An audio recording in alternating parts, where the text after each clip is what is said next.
पूनिया से आग्रह करूंगा कि आप आए और हम सबको अपने विचारों से रूबरू करवाएं।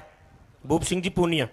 मंचासीन हमारे लोकप्रिय सांसद महोदय, हमारे जिलाध्यक्ष इंदिरा जी गठाला साहब, हमारे पूर्व जिलाध्यक्ष विष्णु जी चेतानी जी, हमारे पूर्व मंत्री बंशीधर जी बाजिया जी, सभा में उपस्थित मेरे सभी बुजुर्गों, मेरी माताओं बहनों, मेरे युवा साथियों, मेरे से पूर्व वक्ता ने भी आपके सामने लक्ष्मणगढ़ के विधायक के बारे में, वर्तमान में जो प्रदेश कांग्रेस के अध्यक्ष हैं उनके बारे में आपको बहुत लंबी गंभीरता के साथ विषय रखा। मैं आपको दो तीन चीज़ें बताना चाहता हूं कि पिछले 4.5 साल के अंदर आप और आपके बीच में बैठे हुए युवा साथी, आपके घर परिवार की बहन बेटियां और युवा साथियों ने देखा होगा कि राजस्थान पूरे हिंदुस्तान के अंदर महिला अत्याचार को लेकर राजस्थान 1 नंबर पे बना हुआ है। इसी तरीके से हमारे यहाँ रोजगार को लेकर मैं ये कहता हूं कि एक रोजगार एक ऐसा विषय है कि 4.5 साल तक जिन बच्चों ने पढ़ाई करी, जिन बच्चों ने एग्जाम की तैयारी करी और हर बार उनको एक ही चीज सुनने को मिली, जो हर वक्ता हर सभा में हर 4.5 साल से हम एक ही मुद्दे को बार बार कहते हैं कि भाई युवाओं के साथ छल कपट किया इस सरकार ने। आज अगर नारू से अगर देश बदलता या नारू से लोगों की तकदीर बदलती तो ये राहत कैंप जो आप 6 महीने पहले लगा रहे हो, इसको आप 4.5 साल पहले लगाते तो आम आदमी को समझ में आता कि गरीबी से राहत कैसे मिलती है, बिजली पानी से राहत कैसे मिलती है, रोजगार से राहत कैसे मिलती है। आपने 4.5 साल तक जब चेता नहीं किया और जब चुनावी वर्ष का अंतिम समय आया, जब आपको खुद को ये महसूस होने लगा कि हमारी स्थिति ठीक नहीं है, तो आपने ये लोक लुभावने वादे करके और जनता को ये बताने की कोशिश कर रहे हो कि हमसे अच्छा कुछ नहीं है। लेकिन ये जनता, ये लोग जो 4-5 महीने बाद अपने मत के प्रयोग से नए सरकार का निर्माण करेंगे, उस समय इनको अपने बच्चों की, अपने बेटियों की, अपने बीच में बैठे युवा साथियों की उस आवाज को जरूर सुनना चाहिए कि जब भी परीक्षा का समय आता था हमारे बच्चे कड़ी मेहनत करके, अपने माँ बाप की गाड़ी कमाई करके, अपने घर को, परिवार को छोड़ के, शिक्षण संस्थाओं में रह के पढ़ाई करके जब एग्जाम देने जाते तो उसका परिणाम आने से पहले ये पता चलता कि हमारे बच्चे ने जो एग्जाम दी वो पोस्टपोन्ड हो गई, खत्म हो गई, उसका पेपर लीक हो गया। उस पेपर लीक के प्रकरण में आज आए दिन आप अखबार में पढ़ते हो कि ईडी की इंक्वायरी हो रही है, आरपीएससी के मेंबर को गिरफ्तार कर लिया, आरपीएससी के और लोगों से पूछताछ हो रही है। तो यहाँ के मुखिया इस बात का जवाब तो दें कि एक अकेली सीकर में एक ऐसी संस्था है, उस संस्था के लोगों ने ही क्या ऐसा कौन सा चक्की का आटा खा रखा है कि उसी के लोग लेक्चरर लगते हैं, उसी के लोग आरएस लगते हैं, उसी के लोग टीचर लगते हैं, उसी के लोग सेलेक्ट होते हैं। ये आपके बीच के ही लोग हैं जिन्होंने ये इतना बड़ा घोटाला किया है, उसको आपको समझने की जरूरत है। मैं सिर्फ रोजगार की बात इसलिए कर रहा हूं कि एक ऐसी चीज है जो हर घर के सामने दिन और रात उसके बेटे बेटियां जो पढ़ लिख के आज बेरोजगार बैठे हैं, उनकी पीड़ा को आपको समझना चाहिए। आप मेरे को या किसी पार्टी को देखने की जरूरत नहीं है, आपको अपने बच्चों के भविष्य को देखने का अधिकार तो आपको दिया है। जब समय आए तो उस तरीके से निर्णय करें। ये जो 15 साल से एक व्यक्ति में जो सत्ता निहित करके आपने इतना बड़ा उसको रूप दे दिया, अब समय आए तब उसके ऊपर अंकुश कसिएगा। और नरेंद्र मोदी जी की 9 साल वर्ष पूर्ण होने पे केंद्र सरकार की जो योजनाओं को लेकर हमारे जिला विधानसभा स्तर के ऊपर संगठनात्मक रूप से जो बैठक का आयोजन हुआ, उसमें आप सब लोग इतने सारी संख्या में आए और इतने सारे लोग इकट्ठे हुए, हम सब लोगों को सुन रहे हैं, इसके लिए मैं आपका बहुत बहुत धन्यवाद। बहुत बहुत जय हिंद, जय भारत, जय भारत। कि डॉक्टर रामदेव जी चौधरी आप हमें संबोधित करें। डॉक्टर रामदेव जी चौधरी, जोरदार तालियों के साथ स्वागत।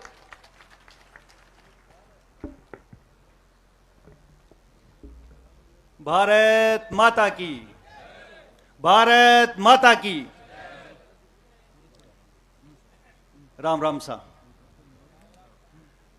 सम्मानित स्वामी जी एमपी महोदय साहब, पूर्व मंत्री बंशीधर जी बाजिया, हमारी अध्यक्षा इंदिरा मैडम, मेरे साथी सम्मानित जो भी बैठे हुए हैं, मैं सभी को सम्मान के साथ में कुछ प्रतिज्ञाएं भी लेके यहां से जाएंगे, ये तय करूंगा। साथ ही साथ मेरे सामने भाजपा के जागरूक कार्यकर्ता, पूजनीय मेरे भाई बहन, मेरे बुजुर्ग, उनको नमन करता हूं जो पूरी तहसील से इकट्ठे हुए हैं। आज ये तहसील का प्रोग्राम जो हमारी पार्टी के 9वें साल को किस तरह से हम बखान करेंगे और किस तरह से आप तक पहुंचा है, इस सारी बात को सुनोगे भी और जो कमियां रही है उनको उजागर करने का काम भी करोगे। साथियों, बात 4.5 साल की करेंगे हम। इन बीती 4.5 सालों में हमारे साथ क्या हुआ, क्या सोच के हमने सरकार बनाई थी और सरकार ने किस तरह से हमें 4.5 साल तक चक्कर घिन्नी बना के रखा। सरकारों के काम जो होते हैं हम सिर्फ उन्हीं की उम्मीद करते हैं। मैं आपको छोटा सा वाकया बताता हूं। मैं कुछ टाइम पहले एक यूरोपीय कंट्री में गया तो मैंने ऐसे ही पूछ लिया, क्योंकि मैं चिकित्सक हूं और मेरा प्राइवेट हॉस्पिटल है, इसलिए मैंने मेरी ज्ञान के लिए पूछ लिया कि यहाँ आसपास में कोई प्राइवेट हॉस्पिटल है क्या। तो पता लगा कि वहां कोई प्राइवेट हॉस्पिटल नहीं है। तो मेरी जिज्ञासा बढ़ गई। तो मैंने कहा कोई प्राइवेट स्कूल है क्या। तो जो सज्जन मुझे मिले थे उन्होंने कहा क्यों आप ऐसी बातें कर रहे हो, हमारे यहाँ कोई प्राइवेट स्कूल भी नहीं है। तो मैंने कहा ऐसा कैसे। तो उनका जो जवाब था वो सुनेंगे तो आपको बहुत अच्छा लगेगा कि साहब ये तो सरकार की जिम्मेदारी है, शिक्षा और स्वास्थ्य यदि हम प्राइवेट लेने लगे तो फिर सरकारें क्या करेगी। तो सरकार का जो काम है, यदि फ्री करना चाहते हैं ना, तो आप स्वास्थ्य और शिक्षा को फ्री कीजिए, आप अपने इंफ्रास्ट्रक्चर को डेवलप कीजिए, ताकि जो मैक्सिमम खर्चा होता है आम जन का वो खर्चे से बचेंगे और ये लगेगा भी लोकतंत्र है।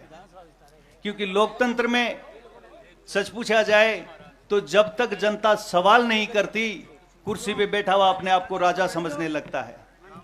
तो मैं मेरे स्पेशली युवा साथियों से कहना चाहूंगा, क्योंकि पिछले 4.5 साल में आपने सबसे ज्यादा भुगता है। परीक्षा की तारीख तय हुई, आप घर से चले, मेरे भाई बहन सारे के सारे सीकर के बहुत सारे इंस्टीट्यूट्स में कोचिंग करने गए। कोई छोटे बच्चों को छोड़ के गया, कोई माँ बाप को साथ लेके गया, कोई बच्चे को रोता हुआ छोड़ते गया। 2 साल तक तैयारी की, किसी ने 3 साल तक तैयारी की, पेपर दिया, पेपर देते देते पता लगा पेपर आउट हो गया। सोच के देखो पीड़ा उस गरीब के बच्चे की, उस मेरे भाई की, उस मेरी बहन की, जिसने 2 साल तक तपस्या की और जिस दिन पेपर दिया उस दिन पेपर आउट हो गया। और उन पेपर आउट करने वालों में इन्होंने सिर्फ 3-4 लोगों को, जो कहते हैं ना सेटलमेंट करने की आदत है, बस 3-4 लोगों पकड़ के किराया का मकान न तुड़वा के बता रहे हैं मेरे कार्रवाई करने लाग रहे हैं। सन समझ में आवे ते के कार्रवाई करने लाग रहे हो। यदि थे वाकई में कार्रवाई करने लाग रहे हो तो बन पकड़ो जका ई पेपर ना आउट करवाए रे थारे बीच में ही बैठा ही, थोड़ा दिन हम आपने समय भी आ जाएगा।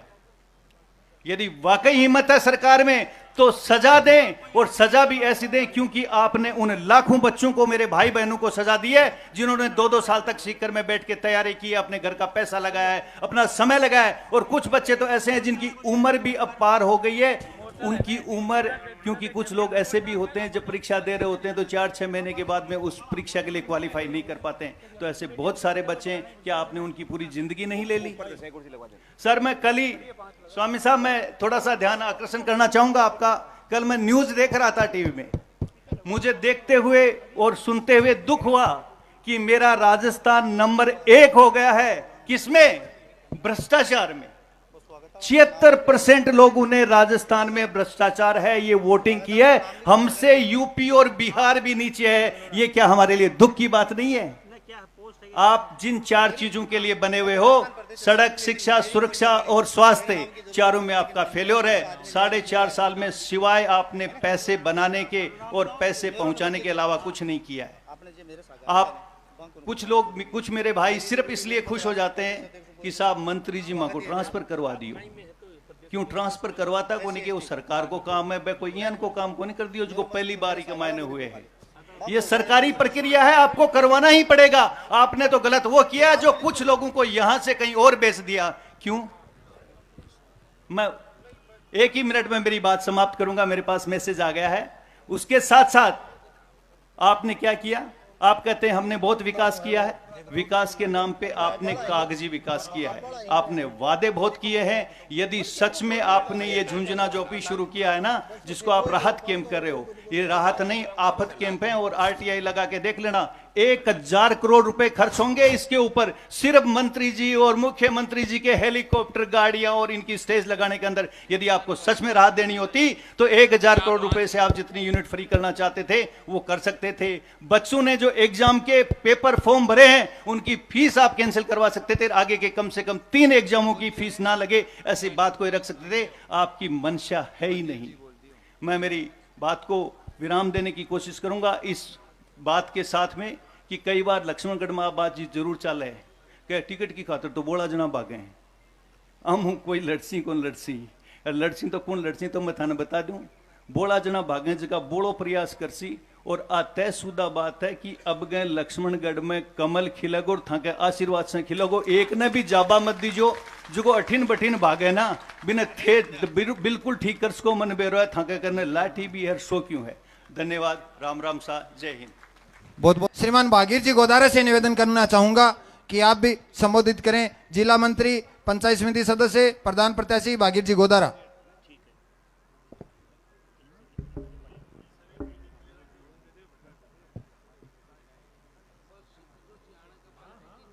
माननीय प्रदेश अध्यक्ष जी के आगमन पर और भारतीय जनता पार्टी के 9 वर्ष के सेवा और सुशासन के अवसर पर आयोजित इस समारोह में कार्यक्रम में मंचस्थ हमारे यशस्वी सांसद और सदैव ही इस क्षेत्र के विकास के लिए, यहाँ की आने वाली पीढ़ियों के लिए दूरदृष्टि रखने वाले, आध्यात्म और राजनीति दोनों ही क्षेत्रों में बराबर सक्रिय रहने वाले स्वामी सुमेधानंद जी सरस्वती, हमारी यशस्वी जिलाध्यक्ष इंदिरा जी, जिले के संगठन प्रभारी दिनेश जी, किसान मोर्चा के प्रदेश अध्यक्ष भाई हरिराम जी, खंडेला से पूर्व विधायक और पूर्व स्वास्थ्य मंत्री बंशीधर जी,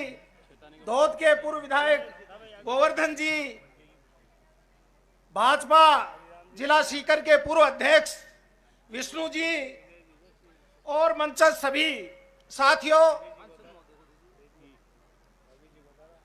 अब आसन्न चुनाव 6 महीने बाद चुनाव आने वाले हैं और सारी की सारी पार्टियां हैं वो चुनावी मोड में आ गई हैं। हम लोग तो यहां लक्ष्मणगढ़ में पिछले 4 साल से चुनावी मोड में हैं। सारे के सारे लोग जो यहाँ के विधायक से, यहाँ की सत्तासीन पार्टी की कार्यशैली से, यहाँ के प्रशासन से जो लोग त्रस्त हैं वो सारे 4 साल से चुनावी मोड में हैं और घर घर जाकर ये जन जागरण किए हुए हैं कि ऐसे अहंकारी और बदले की राजनीति करने वाले विधायक से हमारा पिंड छूटे। मित्रों, बड़ी घोषणाएं होती हैं, बड़े बयान दिए जाते हैं कि हमने ये कर दिया, हमने वो कर दिया, लेकिन उसके बावजूद भी अगर आप किसी भी गांव में जाके और किसी भी ऐसे व्यक्ति से बात करते हो जिसने तीनों चुनाव में कांग्रेस को वोट दिया, 8, 13 और 18, उसके मनोभाव आज आप पढ़ने की कोशिश करोगे तो आपको वो भी ये कहेगा कि इस बार बदलाव होना चाहिए। और ये बदलाव क्यों होना चाहिए कि कोई भी राजनेता किसी भी क्षेत्र से चुनाव के माध्यम से जीत के आता है, उस राजनेता का उस क्षेत्र में दायित्व बनता है कि वो न केवल उसको वोट दिए हुए लोगों की खैर खबर ले, बल्कि वो सारे के सारे क्षेत्र है उसको समान रूप से बरते। लेकिन यहाँ तो हालात ये है कि यहाँ का थाना, यहाँ का एसडीएम ऑफिस, यहाँ का तहसील ऑफिस सारे के सारे कांग्रेस के कार्यालय की तरह से काम करते हैं। हम रोजाना गांव में जाते हैं, मैं आपको बता दूं 70 साल पुराने भाइयों के बंटवारे हुए हैं। ये खेत इस भाई का, ये खेत इस भाई का। विधायक की सह पे उन बंटवारों को वापस खुलाया जाता है, और जो अपना आदमी है उसको उस भाई से लड़ाया जाता है। पुलिस प्रशासन वहां जाके उस भाई को डराता है, धमकाता है, और फिर तहसील और रेवेन्यू अधिकारी उस भाई पर जिस जमीन पे काबिज है वहां से उसको हटा के और दूसरी जगह वहां धकेल देता है। ऐसे एक नहीं, इस क्षेत्र में अनेकों ऐसे उदाहरण हैं। और आप लोगों ने आज से लगभग 3 साल पहले देखा होगा, यहाँ पे प्रधान के चुनाव हुए थे, भारतीय जनता पार्टी ने 13 सीटें जीती थी। 13 सीटें कोई हम यहाँ बैठे हैं उनमें उनके बूते नहीं जीती थी। 13 सीटें आप जो सारे के सारे बैठे हो, जो यहाँ लक्ष्मणगढ़ की जनता है उसने उन 13 सीटों को जिताया था। कहने का तात्पर्य कि लोकतंत्र में वो जो बहुमत भारतीय जनता पार्टी को दिया था वो आम जनता ने दिया था। उसी आम जनता के बहुमत से आप विधायक बने हुए हो, तो आप विधायक तो उस आम जनता के लोकशाही के बहुमत को मान लेते हो, लेकिन अगर पंचायत चुनाव में ये जनता भाजपा को बहुमत देती है तो उस बहुमत को रातों रात छीनने का काम करते हो।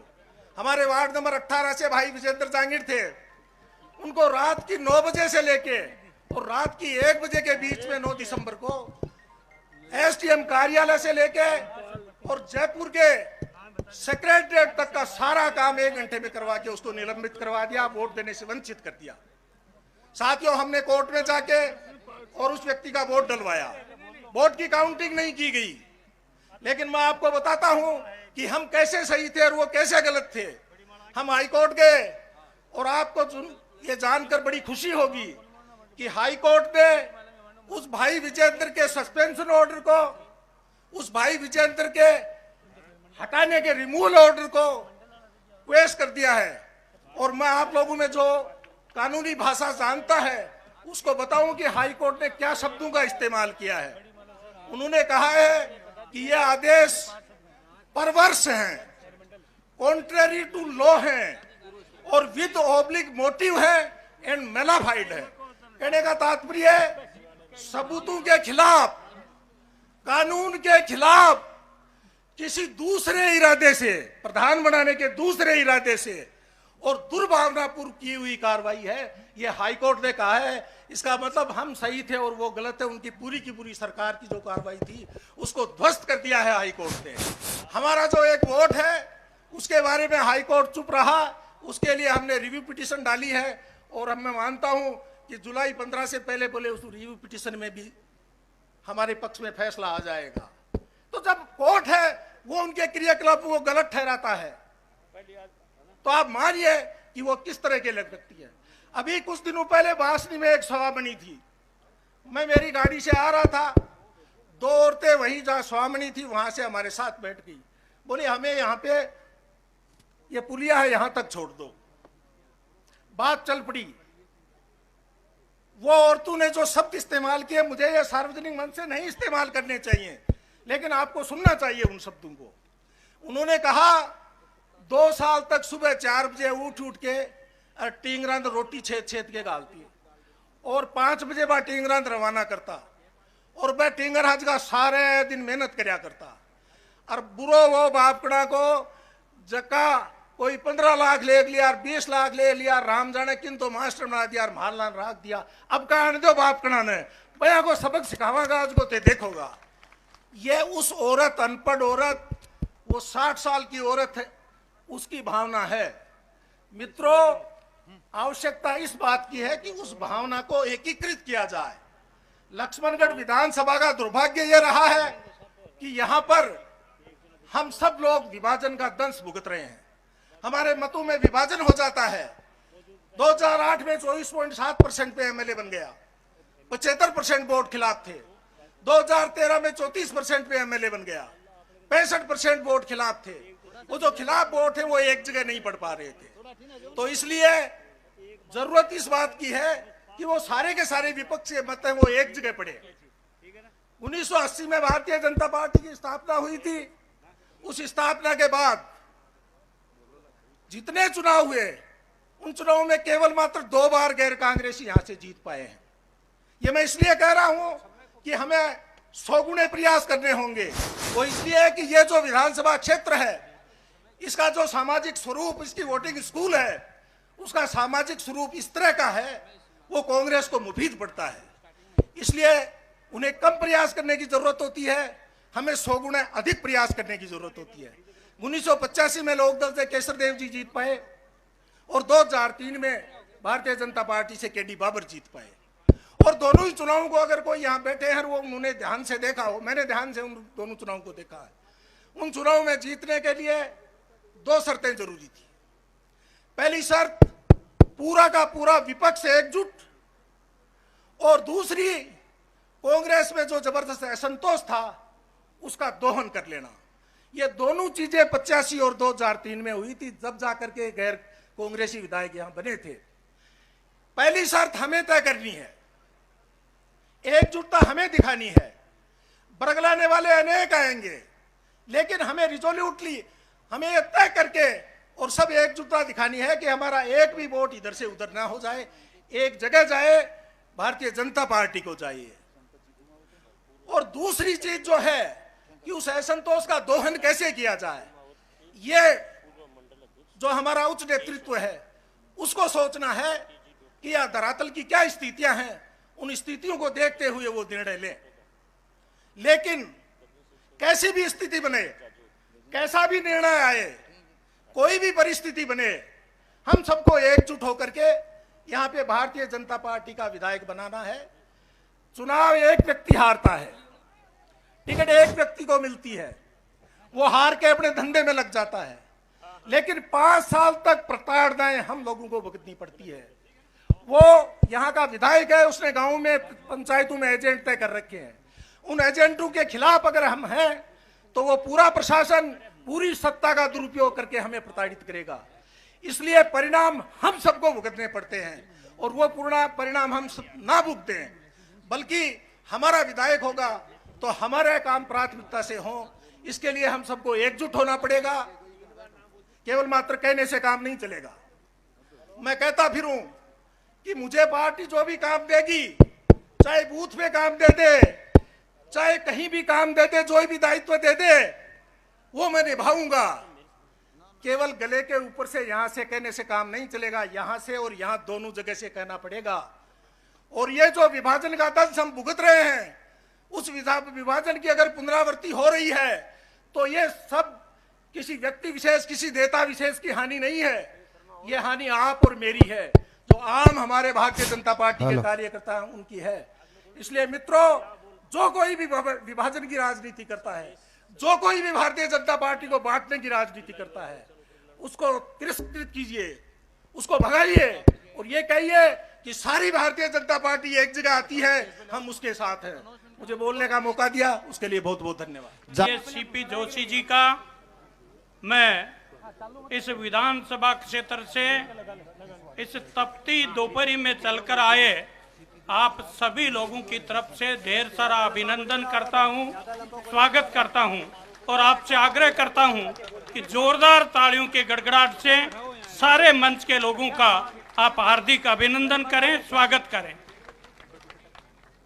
मंच पर उपस्थित राजस्थान विधानसभा में नेता प्रतिपक्ष, राजस्थान की जनता की बुलंद आवाज सम्मानीय राजेंद्र जी राठौड़ साहब, हमारे सीकर की सम्मानीय जिला अध्यक्ष इंदिरा चौधरी जी, हमारे लोकप्रिय सांसद स्वामी सुमेधानंद जी, जिले के प्रभारी सम्मानीय दिनेश दाबाई जी, पार्टी के वरिष्ठ नेता, पूरे जिले की चिंता करने वाले सम्मानीय प्रेम सिंह जी बाजोर साहब, मंच पर उपस्थित हमारे 2 मोर्चों के प्रदेश के अध्यक्ष भाई हिमांशु शर्मा जी, युवा मोर्चा प्रदेश अध्यक्ष भाई जितेंद्र मीणा जी, एसटी मोर्चा प्रदेश अध्यक्ष, मंच पर उपस्थित हमारे पार्टी के प्रदेश के उपाध्यक्ष भाई मुकेश जी, प्रदेश मंत्री भाई सरवण सिंह जी, भाई लक्ष्मीकांत जी, बहन मधु जी, मंच पर उपस्थित अन्य समस्त जिला के नेतागण भाई दिनेश जोशी जी, लक्ष्मणगढ़ विधानसभा क्षेत्र के हमारे सम्मानीय भागीरथ गोदारा जी सहित मंच पर उपस्थित अन्य सम्मानित नेतागण, इस कार्यक्रम में लक्ष्मणगढ़ विधानसभा के प्रत्येक गांव से पधारे हुए कार्यकर्ता बंधुओं, बहनों, बुजुर्गों, मैं सबसे पहले सम्मानित मंच का ध्यान आकर्षित करते हुए कहना चाहता हूं कि हमने इस सम्मेलन का समय 4 बजे का दिया था। इस विधानसभा के क्षेत्र की दूरी यहां से डीडवाना से प्रारंभ होता है और नवलगढ़ तक ये विधानसभा क्षेत्र है। लोग 2:30 बजे जब 45 डिग्री तापमान था उस समय चल करके बड़ी संख्या में हमारे आग्रह पर पधारे।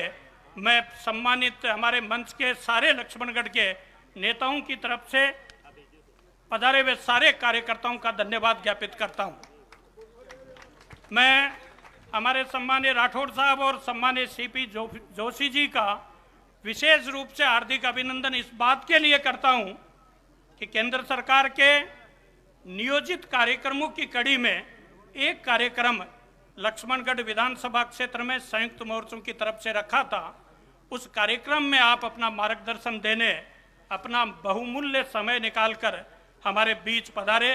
मैं एक बार पुनः आपका हार्दिक अभिनंदन करता हुआ समय की मर्यादा को जानते हुए इस 9 वर्ष की केंद्र सरकार के सारे अच्छे कामों के बारे में, जिनके बारे में चर्चा करें तो बहुत लंबी चर्चा हो सकती है, पर सम्मानीय राठौड़ साहब और सम्मानीय सीपी जोशी साहब हमारे जिलाध्यक्ष जी और सांसद जी को भी बोलना है। मैं मेरी बात केवल इन शब्दों में पूरी करूंगा कि राजस्थान की जनता को ठग कर बनी हुई ये सरकार, जिस दिन ये सरकार बनी थी उस दिन बहुत सारे प्रलोभन दिए थे, किसानों को दिए थे, युवाओं को दिए थे, बेरोजगारों को दिए थे, सारी जनता को जो प्रलोभन दिए थे एक भी प्रलोभन ये सरकार पूरा नहीं कर पाई। और मुझे कहते हुए आश्चर्य है कि राजस्थान का वह बेरोजगार जो अपने माँ बाप की गाड़ी कमाई से वर्षों तक अपनी तैयारी करके रात की 1-1 बजे तक किताब में सिर गाड़ कर तैयारी करता है, उससे तैयारी करने वाले नौजवान के सपनों पर पानी फेरने का किसी ने काम किया, किसी के कार्यकाल में काम हुआ। तो जैसा दिनेश जी कह रहे थे, यहाँ के घमंडी बाबू सम्मानीय डोटासरा जी के शिक्षा मंत्री रहते हुए यहाँ की जनता राजस्थान की त्रस्त है, पर मुझे लगता है लक्ष्मणगढ़ की जनता उससे कहीं और अधिक त्रस्त है। जनता उसका जवाब देने के लिए बिल्कुल तैयार और तत्पर है। मैं बहुत सारे ऐसे बिंदु जिन पर बात की जा सकती है, पर मैं एक बार पुनः मंचस्थ अतिथियों का अभिनंदन करूंगा। हमारे जितने क्षेत्र के जनप्रतिनिधि, सरपंच से लेके पंचायत समिति सदस्य, जिला परिषद सदस्य, मंडल अध्यक्ष गण, उससे ऊपर के पदाधिकारी गण और मोर्चों के जिला अध्यक्ष गण और मोर्चों के नीचे के सारे पदाधिकारी गण पधारे हैं, उनका अभिनंदन करता हुआ उनके प्रति धन्यवाद ज्ञापित करता हुआ मेरी बात पूरी करूंगा। धन्यवाद। जय हिंद, जय भारत।